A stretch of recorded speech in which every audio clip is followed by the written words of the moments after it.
are going to have our good friend Eugene Greenstein come up for our invocation. Yes, Eugene.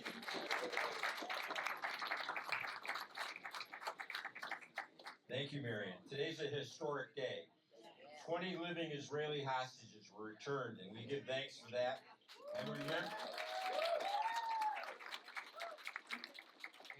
we remember those that were murdered by the Hamas barbarians.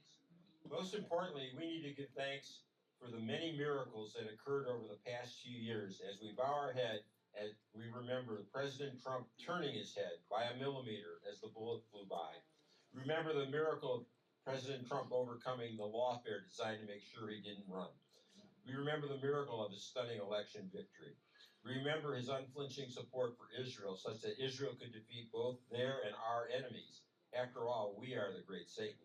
Israel took out Hezbollah and its 150,000 rockets. Israel neutralized Syria and destroyed Iran's nuclear program. And of course, the defeat of Hamas. All these viewed as not possible. So somebody was watching out for us. We also need to give thanks for all that Trump has accomplished since January, basically saving our republic. Thank you, God, for all you have done for us. It wasn't just luck. Amen. Amen. Amen.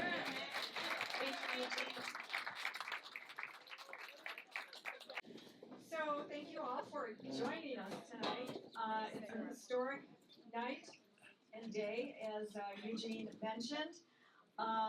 We're just so blessed to be able to welcome home all of these. It's been very emotional if you've been watching the Israeli hostages be greeted by their families. I keep putting myself in that position and thinking it would be like, oh my gosh, I would be grabbing my son and never letting go. So it's just very beautiful. So it's a historical event that will surely go down as one of President Trump's signature foreign policy triumphs. His bold leadership reshaped the world in this torn region, and it's just like Trump's record to show that he has a propensity for defying all odds. It's like amazing. God bless him for his perseverance.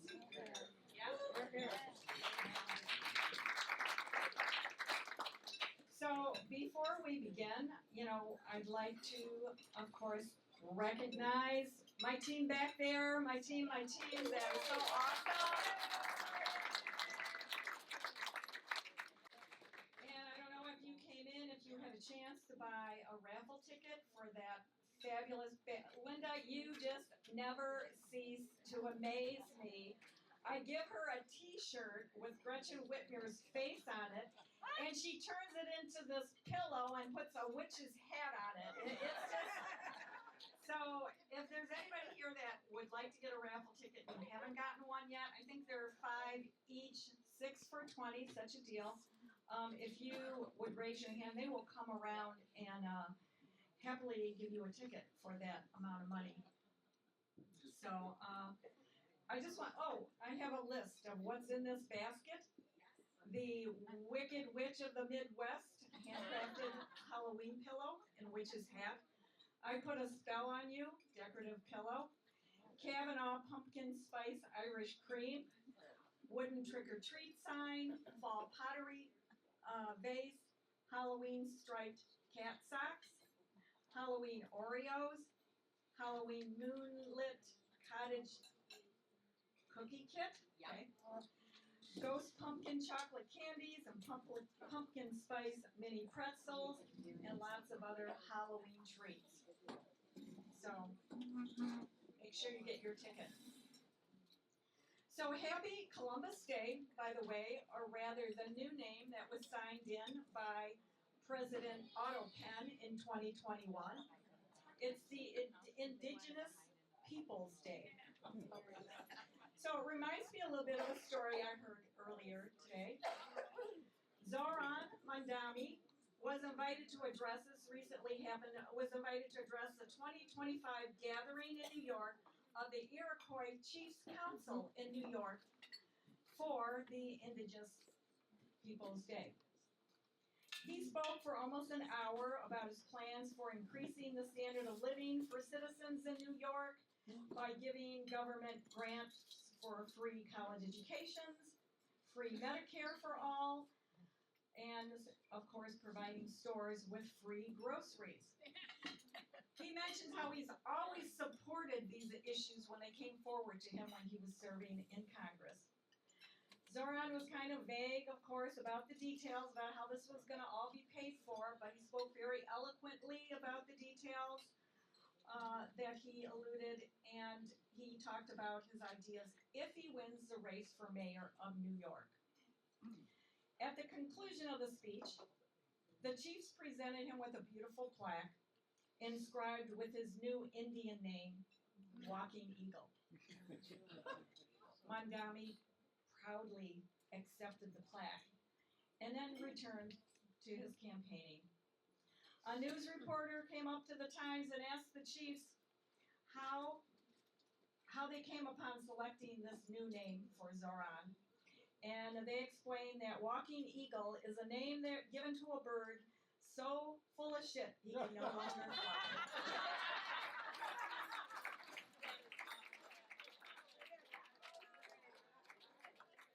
Okay, so anyone here return any petitions? Remember, we had the petition challenge last month, asking everyone to fill out one petition with 10 names. We collected quite a few. Oh, you have been collecting them? Collecting them as people come in. Okay, great. Okay, that's good news. Thank you so much. Don't stop yet. Yes? Yes. See Roseanne afterwards if you turned in a petition, okay? What's the end date? She has a prize for you. Okay? All right, moving on. Here's a little bit of update, and I'm hoping that you've seen these emails because there's been many groups sending out these emails about the Michigan State Board of Education. Who here is familiar with what's going on with the Michigan State Board of Education? That it? Okay, so listen up. They're trying to slip a new provision into the curriculum of all the schools that will force all students to take controversial sex health topics like gender identity and expression, sexual orientation, and same-sex attraction introduced into health education to children as young as 6th grade. They'll do this by redefining sex ed as a sex health class, which means it's no longer sex ed, it's under health education, which every child is required to take in order to graduate. So there's no opting out of it if they vote and put this provision into the state law. So what can we do about it?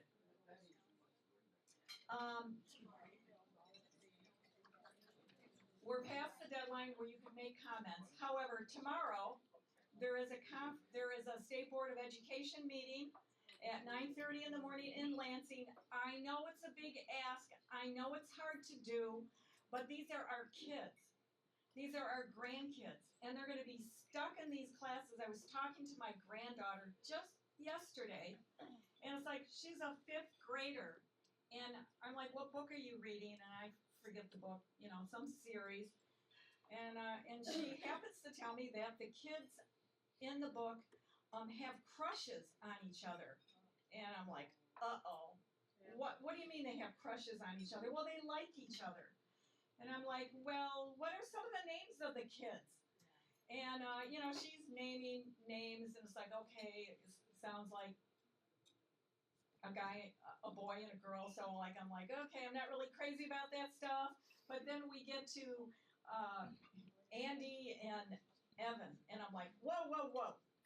Who's Andy and Evan? And she's like, well, just like she's a girl and he's a guy. So I'm like, okay.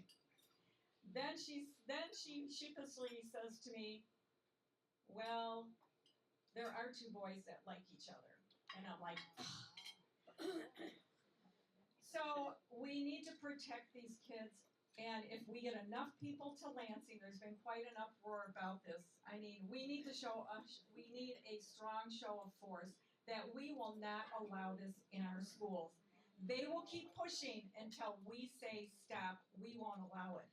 So I'm asking you, we have a carpool going out of Walled Lake, the parking lot at Walled Lake 500 North Pontiac Trail tomorrow morning at 8 a.m. You'll be back by probably 3. It's look at it as a field trip to do on behalf of our kids. Okay, so if you're able to do that, and I'm asking you please carve out some time to do this. Check with Kathy Kubik because she's leading that. Right, Kathy? But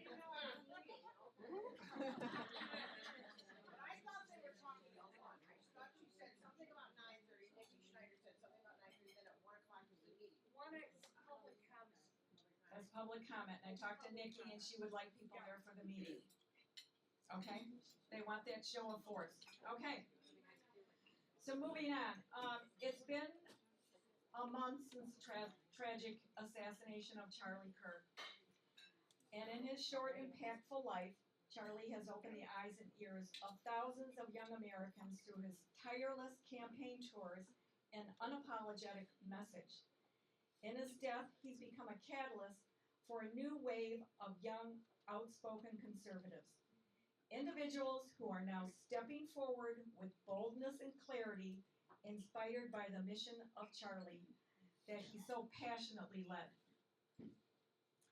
Tonight, we're honored to be joined by several of these courageous young conservatives who have already been doing the hard work and often unpopular work in standing for truth on our college campuses. Their mission has taken a renewed purpose in the light of Charlie's death. And we're here not just to hear their stories, but to ask, what can we do to support them? What can we do to help fellow conservatives? How do we ensure their success?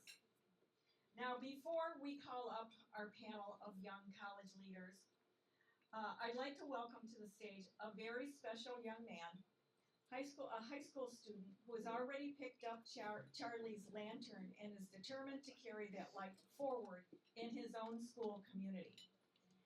Andrew Levin is the son of former Walled Lake School Board member Shanna Levin. Shayna.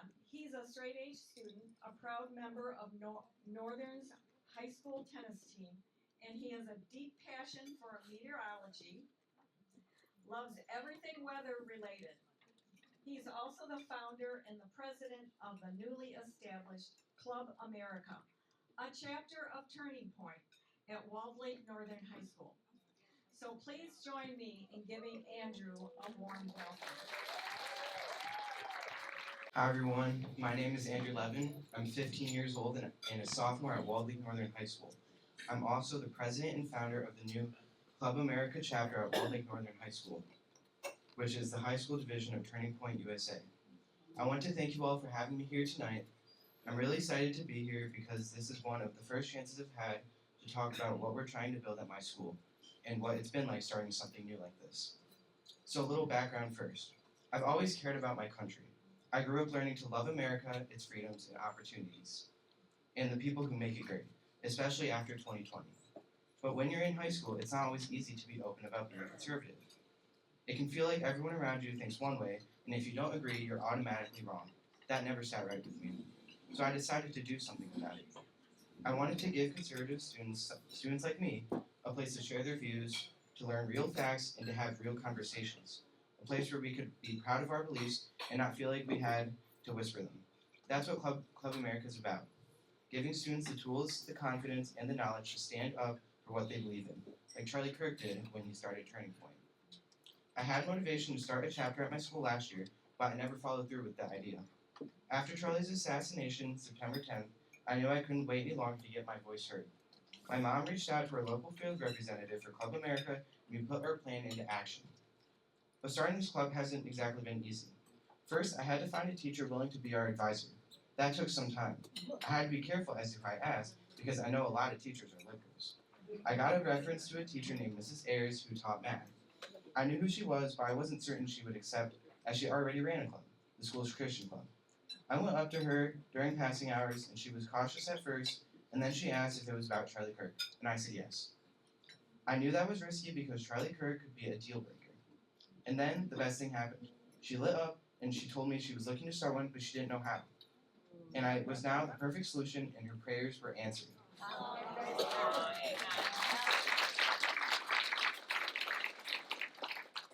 It felt like I had just won the lottery, but that was just the start. Mrs. Ayers is here tonight, and I'd like to take a second to thank her.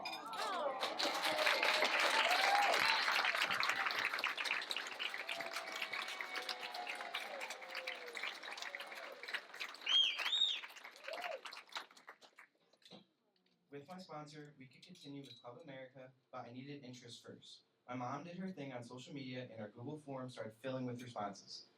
I brought up my club in Spanish class, and my friend Aubrey immediately asked if she could join, and I obviously said yes.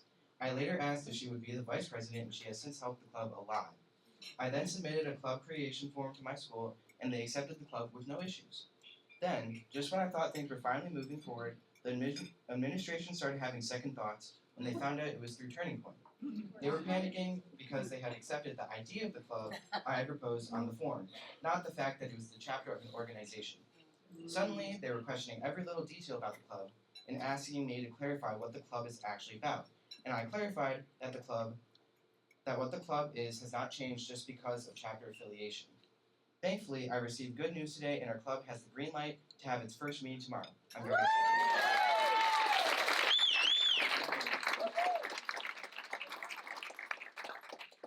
To be sure, we were going to meet whether they said we could or not. Because I'm not letting red tape or fear stop us from using our voices, I believe in this too much to back down. This isn't just a club, it's a movement, and it's starting right in my high school.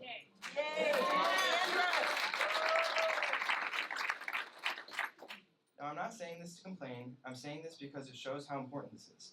If it's this hard just to start a club that believes in America, in free speech, and in open discussion, then that means it really matters that we keep pushing.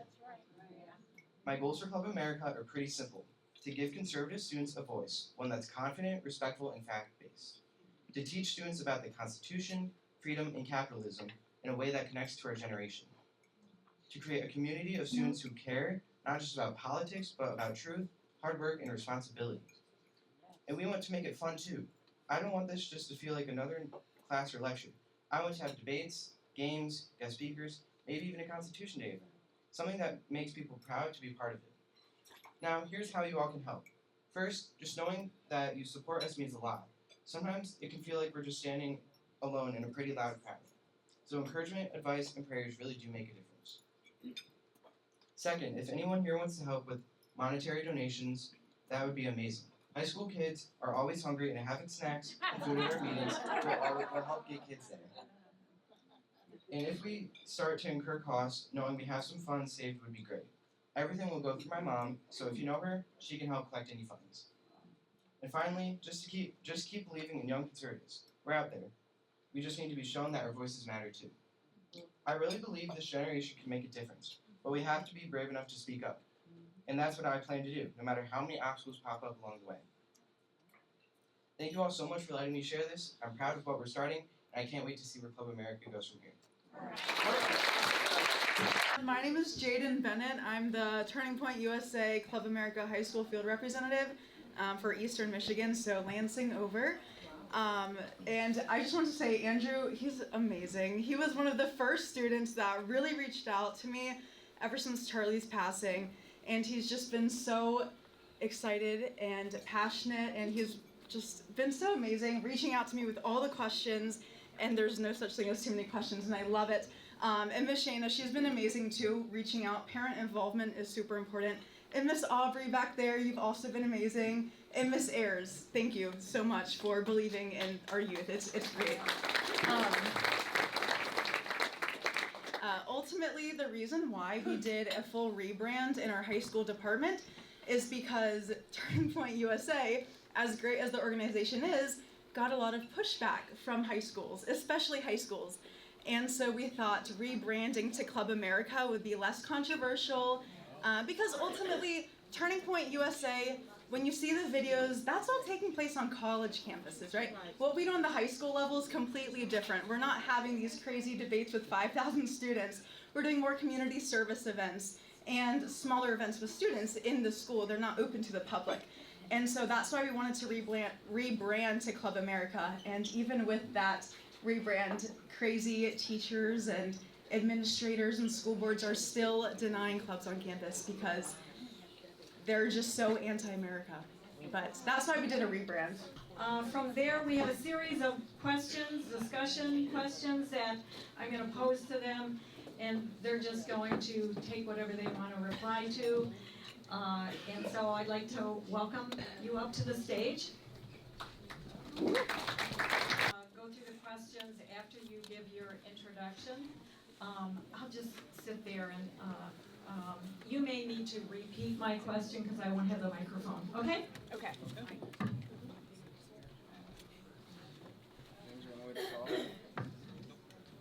Sure. Hello, everyone. I'm James Hart. Hi. I'm 21 years old. I'm your local Turning Point Action field representative. I got involved. I always want to say I got involved in 2016 because President Trump made me pay attention to what our country was going through. But I actually took action when I saw a clip of Charlie Kirk in 2019, I believe it was, my freshman year of high school. And basically what I saw was a young Charlie Kirk, I believe 26, around that age at the time, and a young Candace Owens as well, speaking their mind, speaking eloquently and fighting for what they believed in. And that encouraged me and let me know that I can do exactly what they're doing. So, never let the left tell you that your voice doesn't matter, because it does. Charlie proved that, and he believed that anyone could be a Charlie Kirk as long as you speak up. So I got involved because of him, and I was able to go to the White House, thankfully, in 2019 because of Turning Point USA, and I was able to hear President Trump speak, and I was able to hear his mission and his ideas for not only the black community, but for America as a whole. And let me tell you, that man, he is not a racist president. He loves every community in this country. He's for all Americans.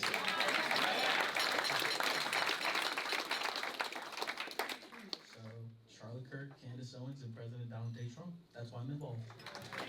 Hi again. I already talked about what I do, so I'll give you my why.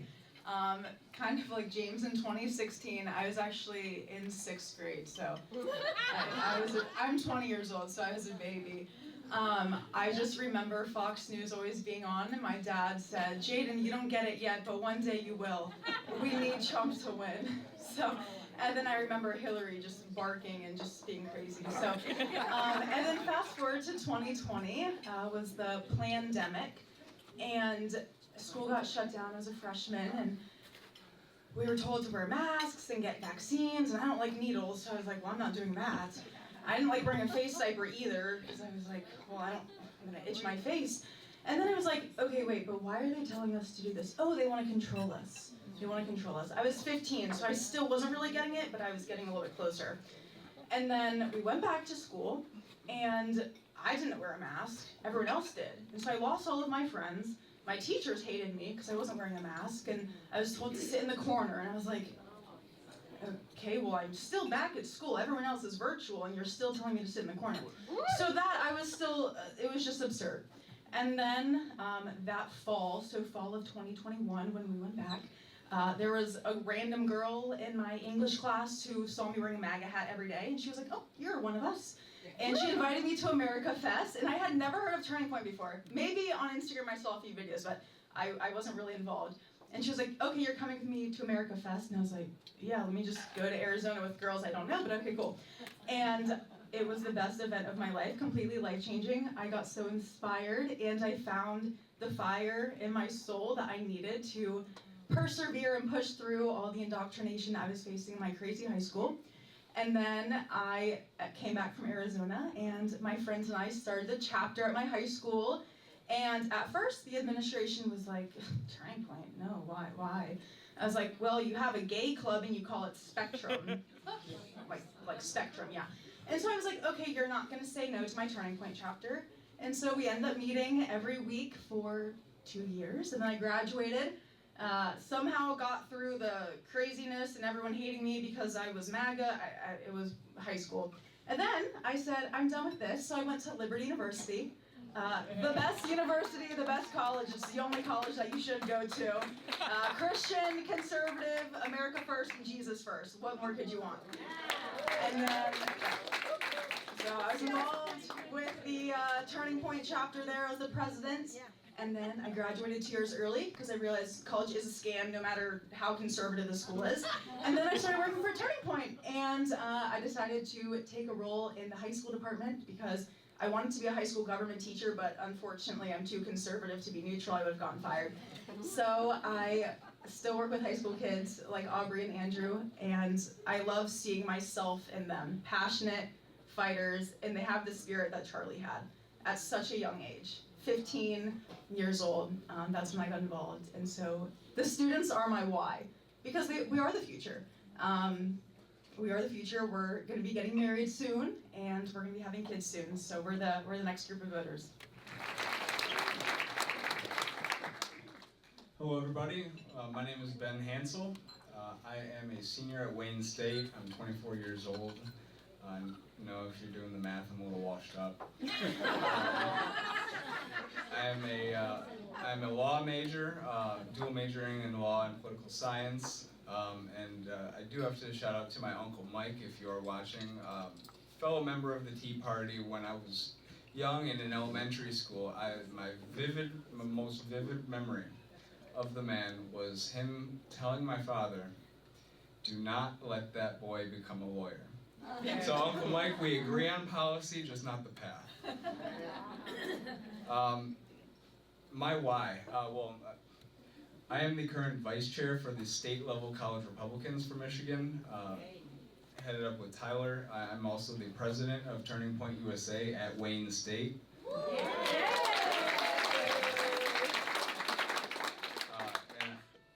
I can't confirm if Liberty is indeed the school, but I can tell you, for a conservative, Wayne State is not the school.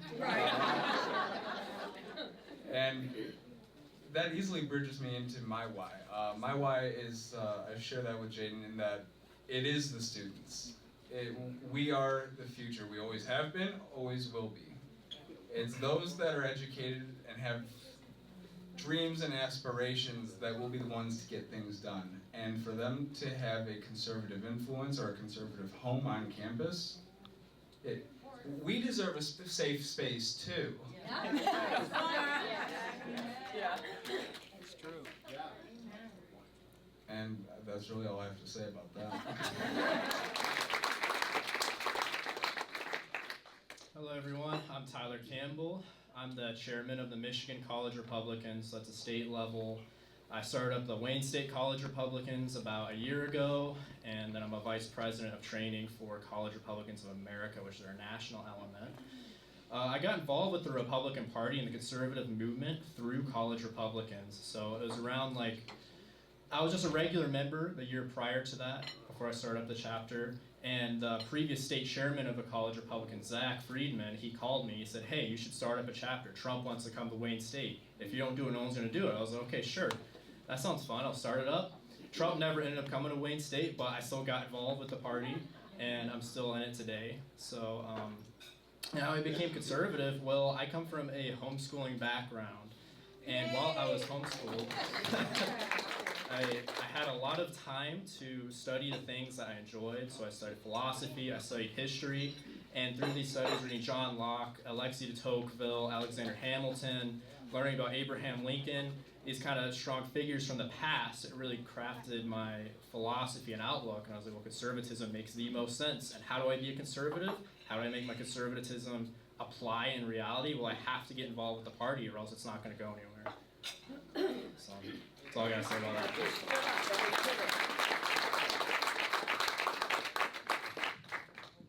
So can I just ask, James, can I ask you to move your chair back a little bit, because I think that maybe we're having a... Be careful. Okay, so then... Do you want to take the mic? I think if I just give them the question and they can repeat it. So what would you say, can you give a statement, each of you, on what is the mission of your organization? Yeah, so for the college Republicans, our mission is getting Republicans elected up and down the ballot. It's not about getting too into the weeds about primaries or pushing a specific agenda or a specific policy. It is about organizing students to go get Republicans elected. We're the premier grassroots organization of the Republican Party. We started back in 1892 at the University of Michigan, and now that movement has spread across the entire country. So that's one aspect of our movement is grassroots organizing. Because Ben and I, we actually just got back from Vegas for a Leadership Institute training. And what we learned there is that political technology and human capital is how you win elections. It's not money, it's getting effective activists to go out there and win elections. And that is what we do. There's no better activist than getting a young student to go out there and door knock and spread the message of the party. So that's our grassroots side. We're also involved with helping out campaigns. We give them students to volunteer for them, get them jobs. But then also even on the private sector side and national, we have Cosma Connect, which is a headhunting firm. What it does is it connects all of these college Republicans that are graduating, getting them connected with high-paying, good-paying private sector jobs, which these guys, even if they're not involved with campaigns or doing grassroots stuff, they're going to be the future donor class, which is what the Republican Party needs for us to be competitive with the Democrats. So it's two sides to it, grassroots and also getting students connected, very well connected with the party, very well connected with campaigns, and getting them good paying jobs. Ben, maybe you, like, I think that Tyler answered that very sufficiently.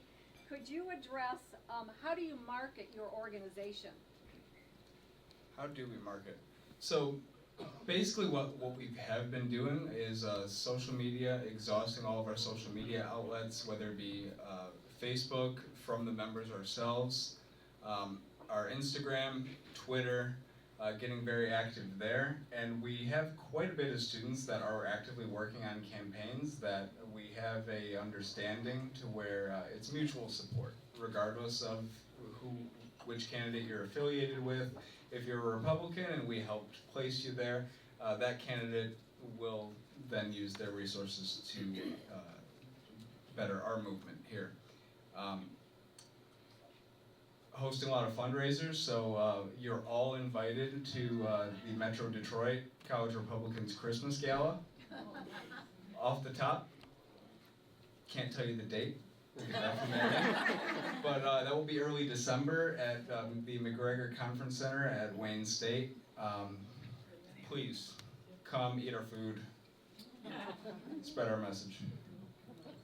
As many of y'all know, Turning Point USA's mission, textbook definition is to identify, empower, and organize. It's from the website, so we learn in training. There we go. At the high school level, we really train our conservative activists to be leaders. This is kind of their first step in event planning, recruiting, figuring out how to use social media in the political sphere, and just training students to infiltrate everywhere with their conservative values. We often see the opposite, right? We see a lot of conservatives leaving these liberal spaces. At the high school level, we teach them to combat it. And yeah, that's Turning Point USA's mission all across the board, really. We also have TPUSA Faith, which is our faith division in churches, and then TPUSA College, which you guys have all seen the debates. That's what we do. We have events, and we just develop strong leaders, conservatives. Hi everyone, I'm James Hart. So I'm with Turning Point Action, and what we do is we recruit, we register, and we inspire. And so our main mission is to mobilize grassroots activists of all ages, all generations, and all factions, and get them involved in the political process. So whether that's becoming a precinct delegate, whether you're not registered to vote, there's a lot of faith believers and gun owners who aren't registered to vote, who don't participate in elections. Our job is to get those people to show up. This state has the number of Republicans required to make it a red state. It can be better than Florida. There was a point where we were better than Florida, but we have to mobilize those voters, okay?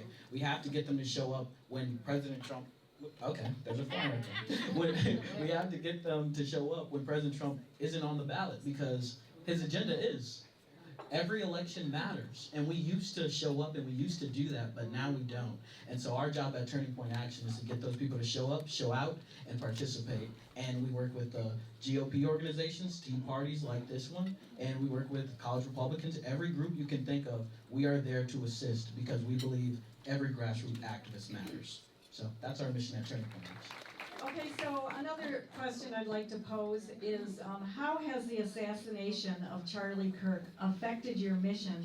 And if so, in what way has it? In a good way? In a bad way? Has there been growth in interest, members, donors, threats? And James, it can go to you.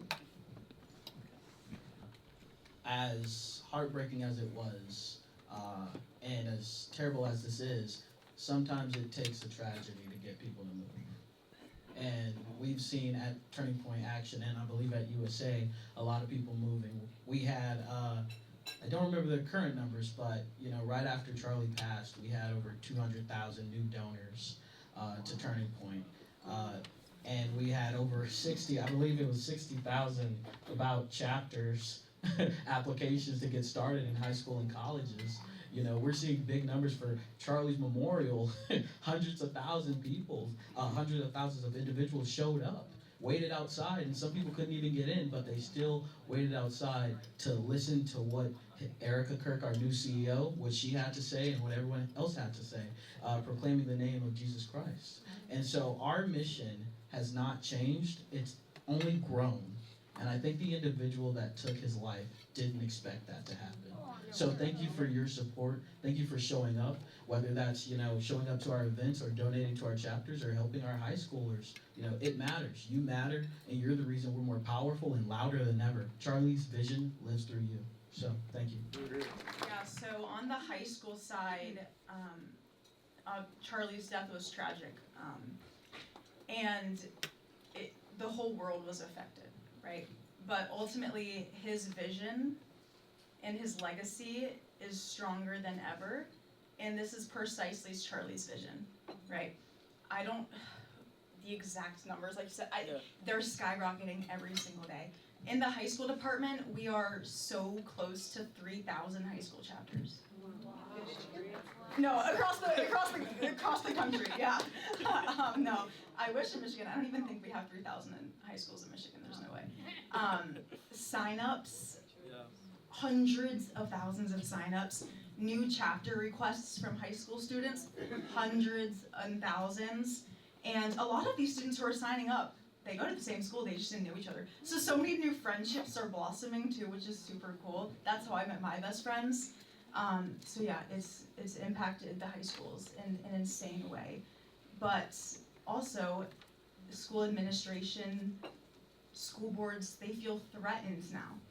Because, which is a good thing, yeah, we should all be clapping, which is really good.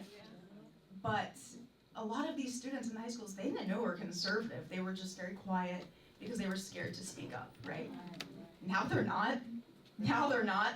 And these crazy leftists in the school system, you can't really do anything now because the high school students, they're so passionate. And you wouldn't expect that, right? High school students, like, they're not really at voting age yet. They're still learning history and government. No, you're wrong. These students are so passionate. Maybe more than college, I don't know. Oh. I'm biased, but I think the high school students have a fire inside of them that college kids don't have. And so, yeah, these high school students, we're gonna work together and threaten the school boards to implement American policies and pro-student policies and not whatever their propaganda and agenda is. So I can speak on this from wearing both hats, both college Republicans and being chapter president at Wayne. So through the college Republicans, we have noticed a lot more motion with those that were just had one toe in the water. We've noticed a lot of students fully jump in now as a result, so that has been an absolute blessing. Are we all familiar with Mike Steger? He's running for Congress in the 11th. So college Republicans hosted him at Wayne State on Tuesday.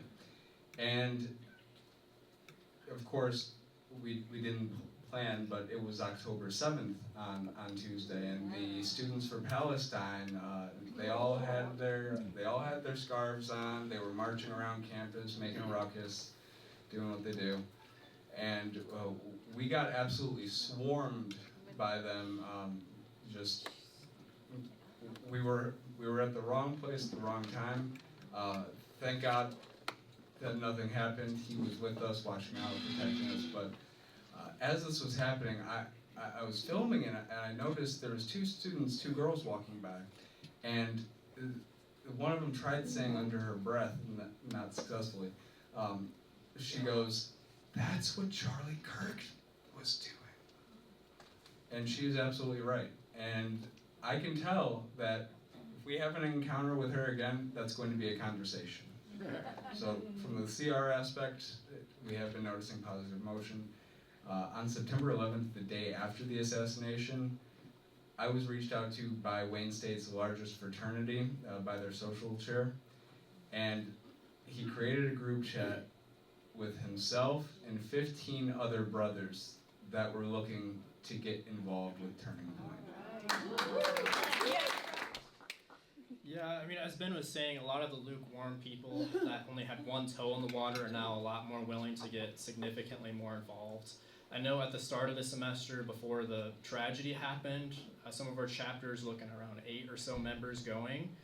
Grand Valley just had 40 in their last meeting. This was just after.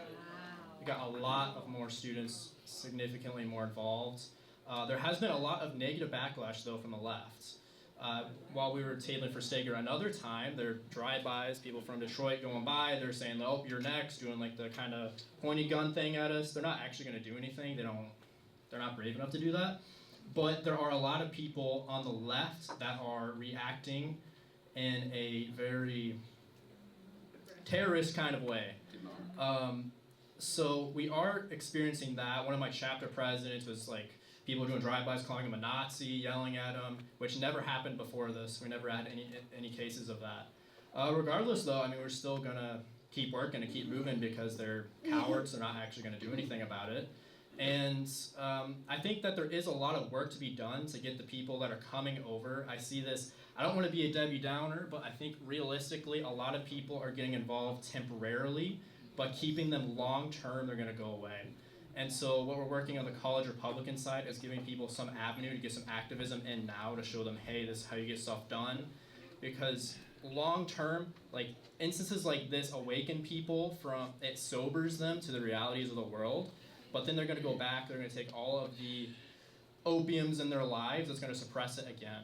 So what we need to do is make sure these people come in, that we mentor them, that we train them, and that we give them an avenue to do real activism so that they can actually be involved with the movement long term, or else we're just going to see a short burst, like, yeah, we have a lot of people coming in now, but then 5 months from now, they're like, oh, this is kind of boring, I don't want to do that, and they leave. So we have to do a lot of work to keep these people retained and keep them trained and get them out there.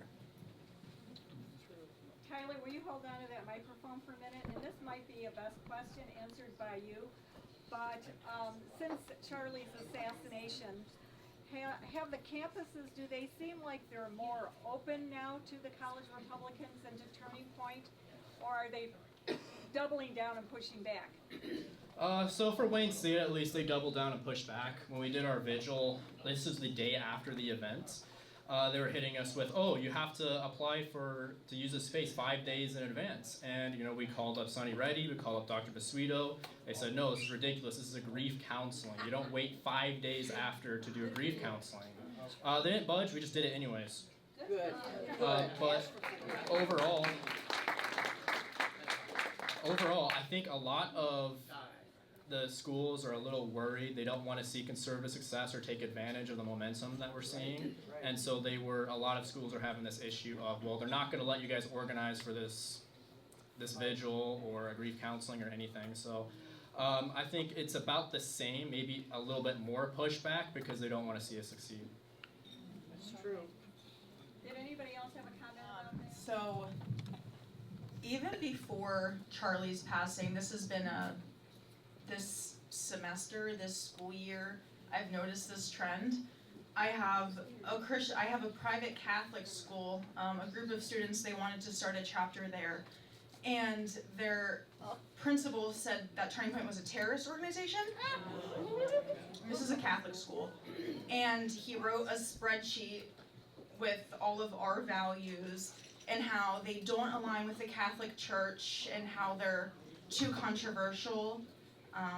Being pro-America is controversial, and I guess you can't talk about that in a Catholic school.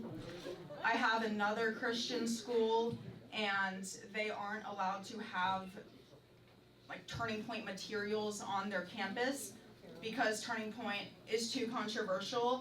So I guess the Constitution is too controversial and you can't talk about that in a Christian school even though you learn about it.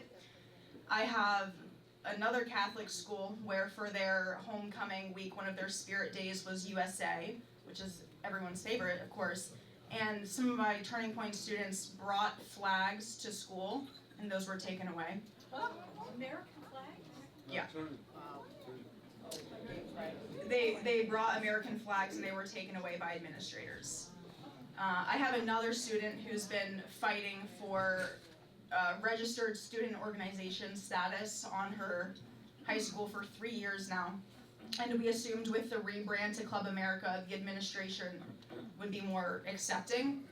No, he has now cornered her and threatened teachers and has bullied her and her siblings and her mom because she wants to start a pro-America group on her high school campus.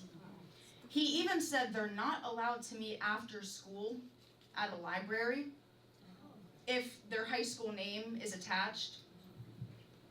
It's insane. Could you share which high school? I can't, yeah. Just for privacy. I want to protect the students. It's insane. And you would think that administration would be open to this because students, like, these are the same principles you're learning about in government and history classes. It's a co-curricular club, right? We're not teaching crazy ideology. We're not registering voters like TP Action does. Okay? It's true. We're not aligned with the GOP. We're Club America. And no, I mean, administrators are bullying our students. Our kids, actually. School boards are worse. They have these insane Facebook groups saying that Club America is a terrorist organization and that they're Nazis and they're all these words that they don't even know the meaning of. They're fascists. So I think it's gotten worse for high school students because they're now being threatened. And you've never seen that with high school students before. Can you sue them for defamation?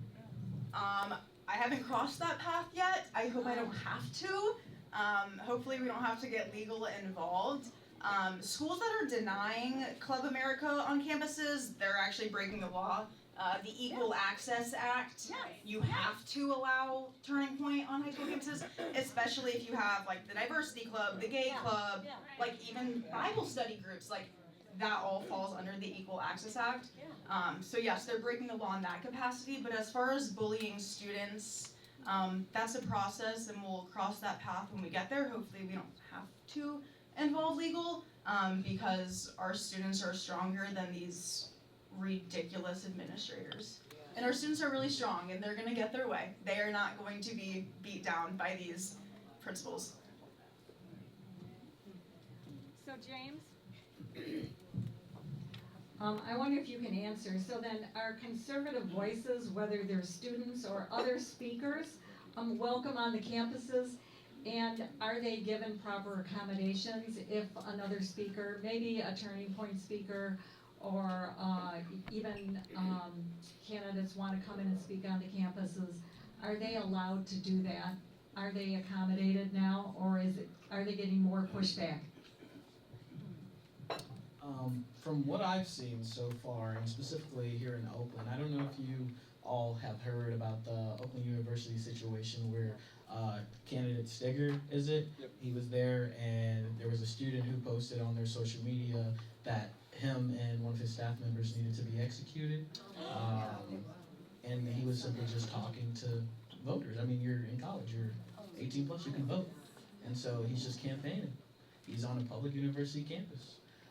And that person said that, and Oakland University's statement, in my personal opinion, was just they pretended to be Sweden and they were neutral, and they said, well, you know, while we condemn stuff like that, well, the free speech is, you know, that's allowed on our university. So we'll see where it lands. We won't tell you the results of it, the investigation, but we'll see. And for me, that's just, it's wild. It's wild. After somebody as big and known and connected as Charlie Kirk gets assassinated on a college campus talking to students, and you have this Republican candidate for Congress on a college campus talking to students, and you decide that you're going to be neutral when a student says we should execute these two people, that's disgusting. So no, they're not being accepted, and it's absolutely a disgrace, and these administrations, high school and college, need to be held accountable. Across the state, Wayne State has actually been pretty good, but we don't credit the administration. It's just Tyler and I's top-tier networking skills, and that we've gotten very close with Wayne State PD. And so we have recommended that to all of our chapters across the state. Get to know your police liaisons on campus, befriend them, and they will, the world is your oyster, and they will give it to you. And frankly, that's how we've been dealing with a lot of the pushback on our campuses, is just, if we have a guaranteed police presence, then it's much harder for the university to claim these outrageous. Yeah, I mean, work with the police is definitely a really good idea, and that's what's worked out for us. That's how we got the vigil to go forward anyways, because we just called the chief of police. We're like, hey, they don't want us to do this. Isn't that ridiculous? He's like, okay, just go over to this spot, and I'll have a bunch of officers there to protect you guys. And student administration can't do anything about it. What are they going to do, call the police? So that works really well. As far as just in general, just our, you know, how do speakers, candidates, whoever, do they have an easy time getting on campus? For the most part, depends a lot on the campus. Public schools almost always have to allow them to come on campus. Private schools, there are a few schools such as like Hope where they're not allowed to have any speakers because it's private and the administration has to approve everyone, but they are conservative, so they probably will approve conservatives. It just depends on a case-by-case basis, but I'd say for the most part, most mainstream speakers aren't going to have a terrible time getting on campus. It just depends who your administrator is, if they want to see this happen or not. It's just going to be small things like, oh, you didn't request this in time, or you asked for this, but we don't have that, so that means we can't do it. They'll pull out tiny little things. They'll never just say, well, we don't want him because he's conservative. They're just going to say, well, you didn't do this right, or whatever, even though you did. When a speaker comes on campus, do they have to provide their own security? Are they given indoor accommodations now since the assassination of being outside? So is there a way to check people as they come in to make sure they're not bringing in any weapons, or if it is a closed, and I would hope it would be now a closed room, conference room, that they would be allowing? Yeah, typically that's in the process of booking the event itself. So we will always request an indoor area if it is a larger, more controversial speaker. Speaking for Wayne State, but I know also at MSU and U of M, we utilize quite a bit of metal detectors, so the weapons issue really is a non-factor for the most part.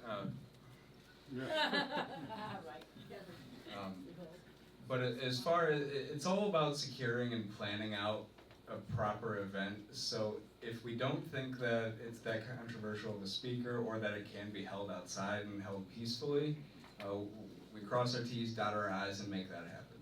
But if it's... Yeah, I will say, I'll give credit to the Oakland Police Department. When they did their vigil, the Oakland one, they had 3,000 people there. The Oakland Police just provided guys on the rooftops with full battle rattle, the whole deal, like metal detectors, everything. They just offered that. So in many cases, a lot of police departments are ramping up their security efforts. From the College Republican side, since I'm running the training operation for National, I'm working on making a Zoom that'll be kind of a counterterrorism Zoom, as in if you're hosting speakers, if it's outdoors, you should be, looking at the rooftops. Everyone should be looking around, making sure your surroundings are okay. It's just a smart, good thing to do. You shouldn't be walking around with 2 AirPods in by yourself in the middle of the night, this kind of thing. And I'm trying to get a good, very experienced, possibly even a former Secret Service director or something to lead that. So we are ramping up like at least our audience vigilance at the very least. So then, because like for the instance with Charlie Kirk, it's that there were people that had their cameras out and they're filming the rooftops and they noticed the guy on the rooftop and they didn't say anything. I remember the video. It was like, oh, there's a guy on the rooftop right now. That's really weird. Didn't say a single word. Didn't try to wave down a cop or anything. And so in many cases, a vigilant audience is able to prevent these cases. Thing I did want to add, a lot of conservative students are being threatened on these college campuses. It's important to note that a lot of these college campuses, I know Oakland University, they banned pepper spray. So for females, like if you're caught with pepper spray, you can literally be kicked off campus. And so with the help of everyone in this room and social media, we need to fight for students to be allowed to carry pepper spray without it being taken by administrators, especially at like U of M or MSU students walking back to their dorm or wherever it may be at night. And people, the liberals, they can spot a conservative and they know who you are. And we should also fight for campus carry on these college campuses. That's the only way we will properly be able to protect our students. So, put those petitions to use and let's get that done.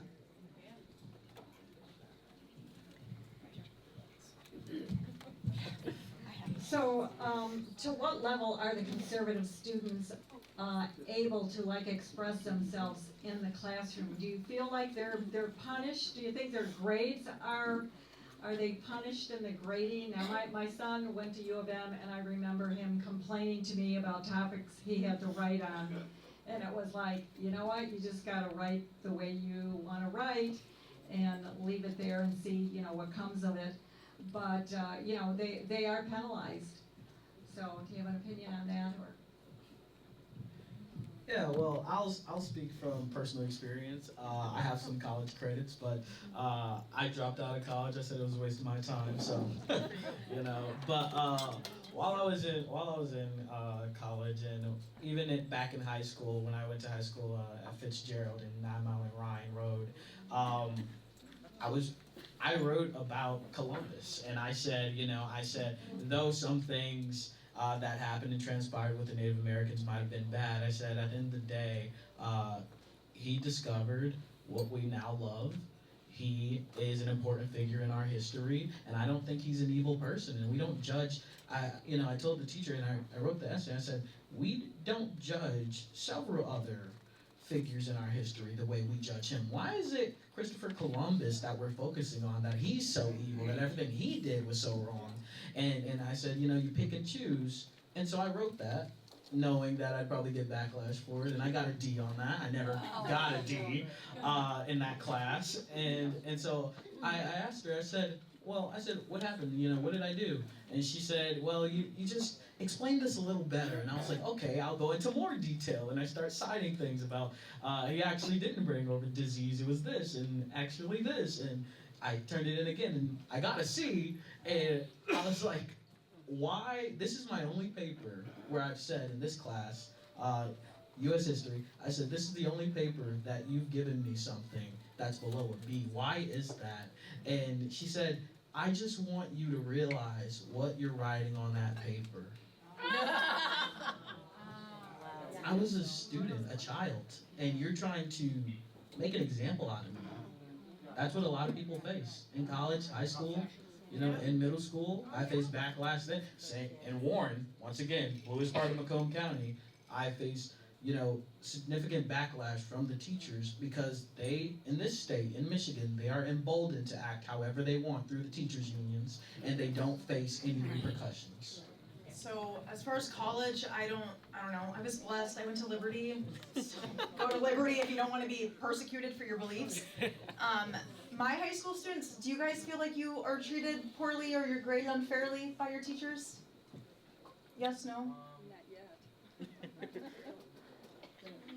not gonna say anything because there's a teacher here. Yeah, I would say for high school, it's honestly very different. My high school experience, I was so blessed. I had the most amazing teachers ever. I'm from Virginia. Our schools are better there than they are in Michigan. Yeah, let me tell you. But I will say, in high school, it's very different than college because you're not really writing controversial papers. In your AP Gov class, you'll pick a topic about whatever you want. And conservatives, if you want to take a more controversial route, talking about like why capitalism is better than socialism, so scary, right? You might be graded a little bit differently, but in high school, it's, I mean, what are you gonna do, fail your math class? Like, in history, the curriculum, yeah, it skews a lot of history. It doesn't present everything to you, but I don't know, students just get treated poorly, but not graded poorly, if that makes sense. I have 2 stories from Wayne State to address this. And with Wayne, I can confidently say that I have not yet, by the grace of God, been given a bad grade due to my perspective and my views. But the attempts during class to silence anything that I may have to say when I raise my hand, those have been strong. And it's really the worst with these tenured professors who come in and they know they're tenured, they know that administration isn't getting rid of them until their contract is up. And so last year, and Tyler, he's familiar with this story, he would hear me complaining about it twice a week after that class. But there was this one professor that I had who in the class was the legislative process. Okay, so, you know, how a bill becomes a law, essentially, you know, we could have watched Schoolhouse Rock week in, week out, and I think I would have gotten a better idea of the legislative process. But this professor, he would come in and he would reek like vodka. He would have one water bottle, and then he'd have his black flask in his suitcase. And I just, the most vivid memory I have is he came in once, and every week, we would meet twice a week on Mondays and Wednesdays, and on Mondays it was always a documentary he wanted us to watch, and the most egregious one was the AOC documentary on, yes, Knocked Down the, yes. Do you just drink? It's a documentary? I don't know, I fell asleep. But he came in reeking, he would always put on these anti-Trump or pro-communist movies, and then we would talk about it on Wednesday. And that week, I distinctly remember we watched the movie, and him and I were both passed out during the movie, different reasons. And then Wednesday we went in, and it was all about, because the news story of the day was all about the redistricting going on in Texas. And so he comes in, and it reeks worse than any meeting that we had had prior. And he comes in all disheveled, his shirt's not buttoned right, it's like his mom was dressing him and forgot, didn't line up the buttons or something. And he comes in and draws a circle on the board and goes, "Is this a fair district?" And we're all just looking at each other. We're like, compared to what? Yeah. Compared to what? Cuts it in half. Are these fair? Still nobody knew. We don't know what you're trying to get at. He cuts it into quarters.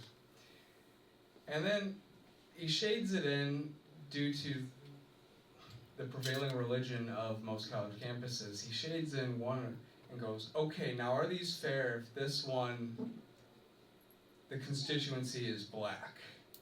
And everybody, we're all just speechless. We don't know what to say. It's just a complete paradigm shift. Are we talking about districts? Are we talking about race? What's happening right now?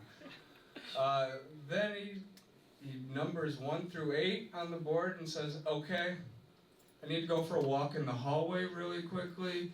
If you guys can come up with 8 factors of fair districts by the time I come back in." We never got to number 1. He came back in and let us leave. It was a 30-minute class. But that same professor, week in, week out, anytime I would try to raise my hand, it was always with this snide attitude, this just completely asinine is the best word for it. And that's a common sentiment across all the professors, from him to professor I had literally last week, whose whole lesson plan was on why America needs to get serious, how Trump's not making us serious, and how we should all be worshiping the CCP. And I think that to properly address this, we really need to establish some sort of I hate the word, regulation with these teachers' contracts and the tenure and all that they're allowed to get away with, because it's absolutely disgusting. It's egregiously disgusting. Ben has had a lot more experiences with bad liberal professors than I have. Somehow I've managed to go like about 3 years in philosophy, and I haven't had, for as liberal of a department philosophy is, I haven't had any bad situations with professors. They've obviously, though, most of them, the majority of them, have been very liberal. So on that, I want to kind of ask the question is, why is it that so many professors at so many universities are overwhelmingly liberal? How did this happen? So is it just because, what they would say is like, well, liberals are just smarter, they make it through school. But I think the actual answer to this is that conservatives have made ourselves believe that it's not worth it to go through the liberal arts. It's not worth it to study philosophy. It's not worth it to do these things. What makes us happy, because we're already content. We already go to church. We're already content with our lives. We already know everything's okay. We want to have our own family. We want to have our own little homestead, a good paying job that covers that, and we're happy. But for the left, they don't think like this. For them, there is an unceasing pain in their heart that they can only get rid of if they are constantly doing activism. They're constantly trying to take every single institution in America, and that is exactly what has happened. So you can look back in the times of like the sexual revolution, all these cases, Vietnam War is going on. The guys that went over to Vietnam, these are your conservatives. Your liberals stayed on the campuses. Now, what did they do from that? They went to seminary. They became priests, pastors, whatever. They went to many churches. This is the biggest case study of this is the Presbyterian Church of the USA, where it was overwhelmingly conservative, but leftist activists went to seminary, they graduated, and now they went to these churches, they started pushing progressive theology, and the conservative response was to leave. We just left, ran away, didn't even put up a fight. So they come into these churches and do it. Thankfully, the Baptist Church was able to do a fundamentalist movement, which pushed that aspect away, but they tried that with every single denomination of the church. But they also tried this with every single university in America, and in most cases they succeeded. And I think there's a failure in our philosophy that we don't want a bright conservative to go through and get a doctorate in philosophy and contest the liberals in the philosophy department. And that is the scepter of truth in America. And unless we take these institutions back, we take back the Presbyterian Church USA, we take back the universities, we're never going to take back the media, because they are training the journalists, and we also don't want to be journalists. And I think taking this institutional approach, which is one of the things we want to develop in the College Republicans movement, is to find these kids and say, hey, you may be a little bit conservative, don't be scared. Go to your philosophy class to get better grades than all the liberal students, and we'll take these institutions back.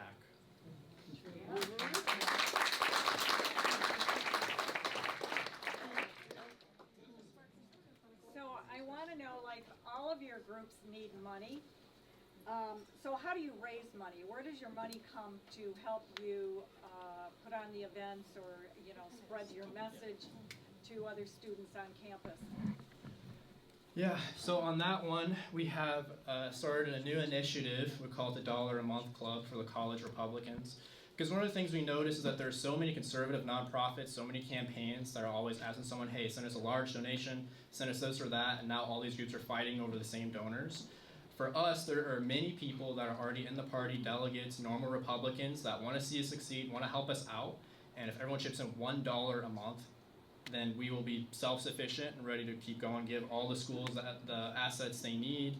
We can get more active grassroots efforts going, funding our own volunteers to go help out with campaigns if they can't fund them themselves. So that's what we've started, is $1 a month club. There's different tiers to it. The people that go into $1 a month club, we're sending them out emails every single month that'll say, hey, here's like the highlight events our college Republicans that are doing, photos of their meetings, what they're doing, and also future events and anything we might have purchased in that time as well, so you know exactly where your money is going.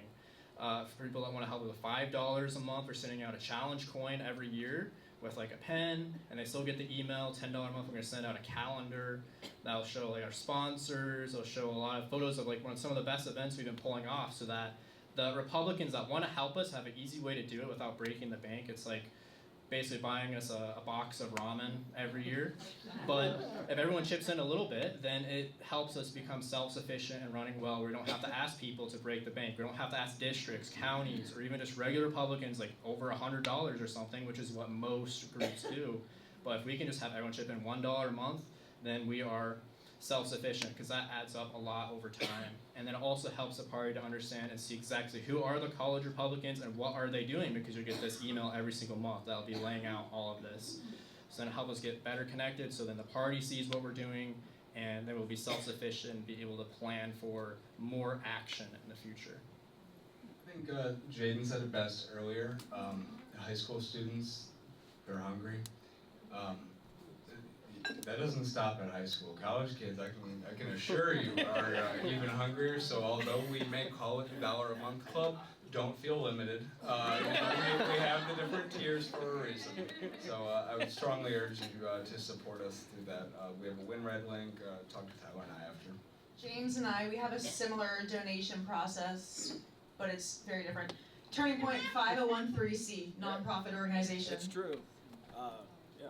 So you guys have all probably seen on the Turning Point website, right when you go on the website, the first image that comes up is a donation link, but you can donate as little as a penny, and you can get a MAGA hat. Right now we have like the red Charlie Kirk bracelets. Someone has one. You do. They say we are Charlie Kirk. You can get one I have for... to fight for this, by the way. Yeah, you can get one for $1, and then obviously our more wealthy donors will donate more, or they will donate without the need for a MAGA hat or something. And so, yeah, they go through our DEVO, our development team. So Turning Point High School and College and TPUSA Faith and Campus Victory Project, all of our sister organizations.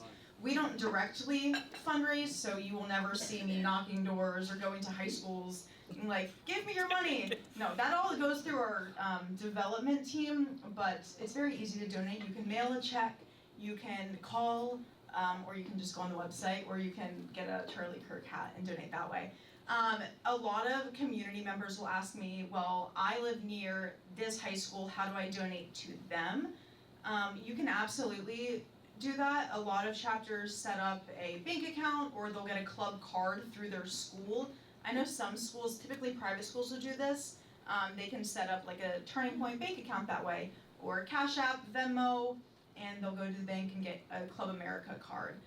Or cash donations, and the chapter presidents will make sure that they organize that money separately from their personal accounts, and they'll use that for snacks at meetings, or if students want to go to Topgolf to hang out, then they can use the money for that.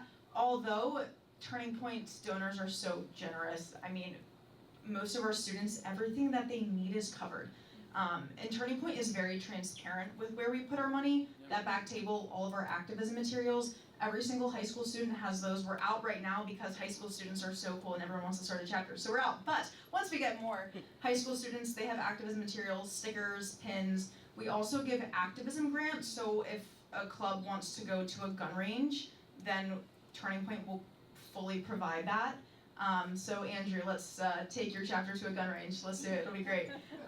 So Turning Point, we don't ever want these students to be paying for things out of their pocket. We also make events extremely accessible. We have a ton of student discount codes. We always have 50% off, blah, blah, blah.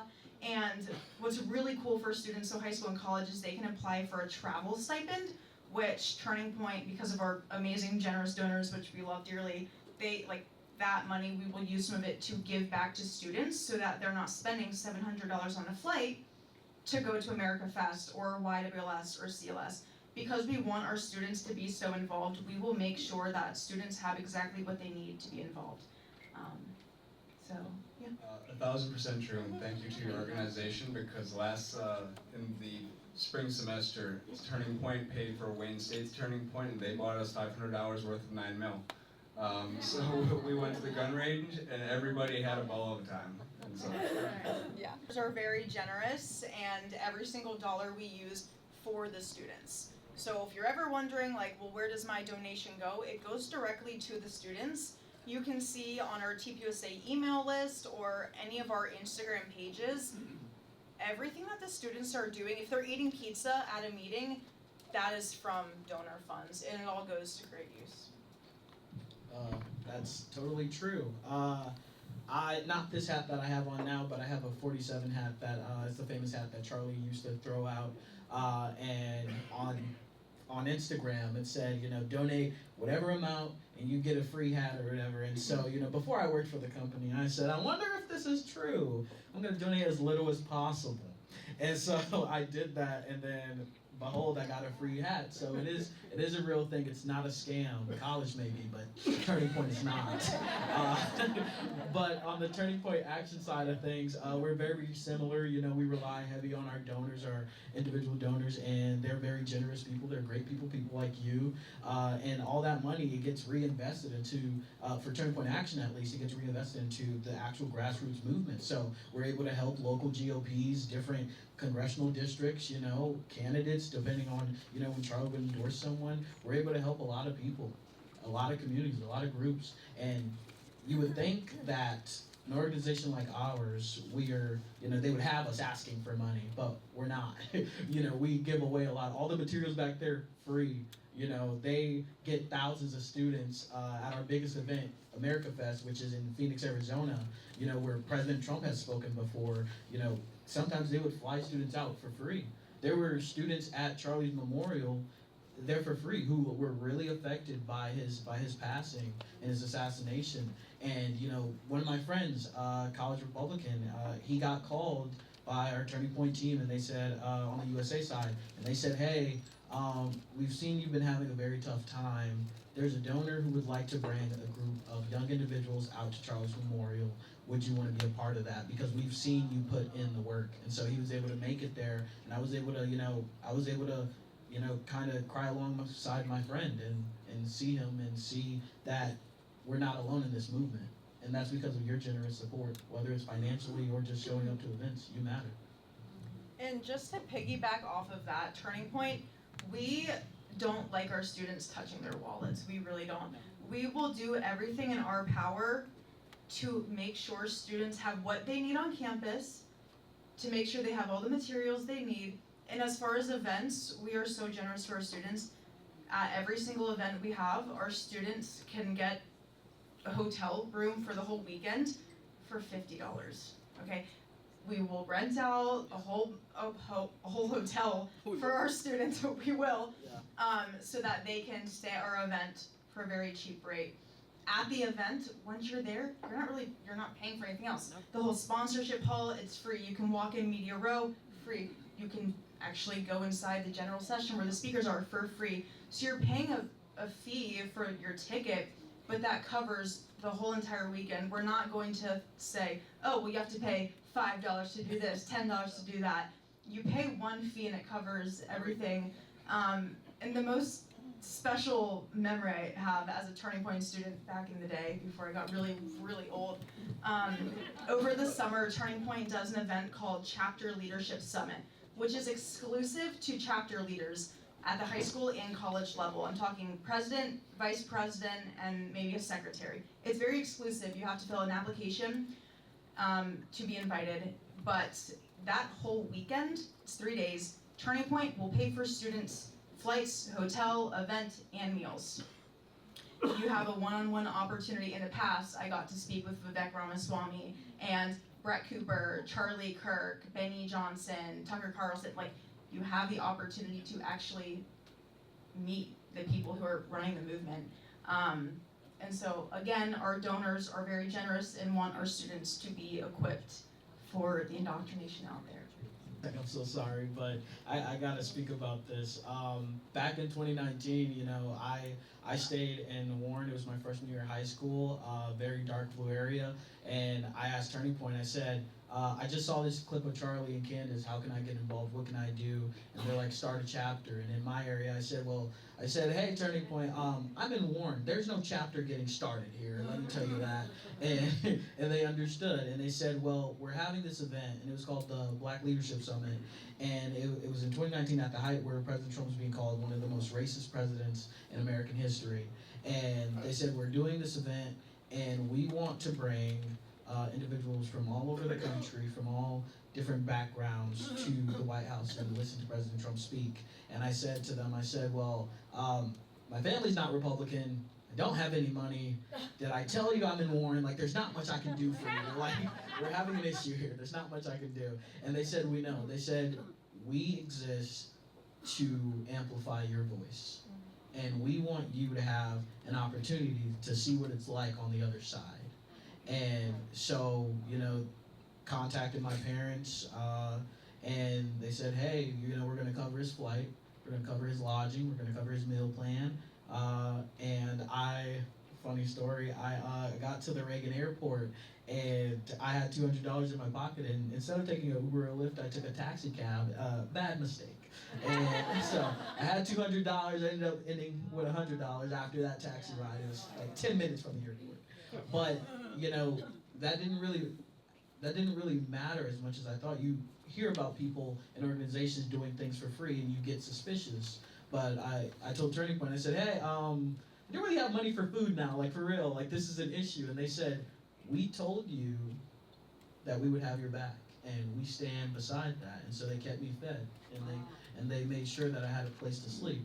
And this was a random kid from Detroit with no connections at all, who I ended up meeting Charlie Kirk. I had friends who stood behind President Trump on the stage in the White House because of the donations from people like you. So, thank you. Thank you.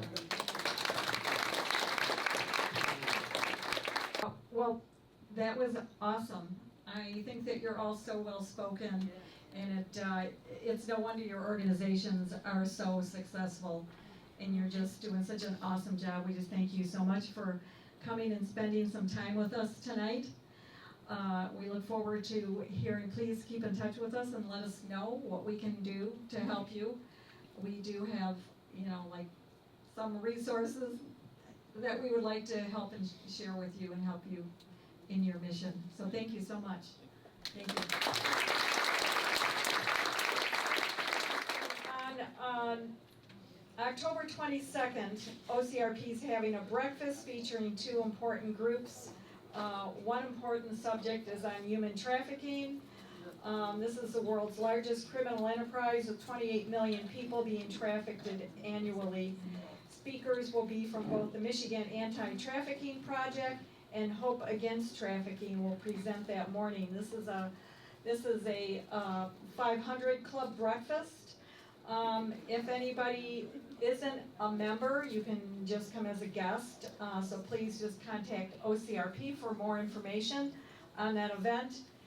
November 20th, there's a Salute to Freedom celebration honoring veterans. That's going to feature Bob Duco as the guest speaker.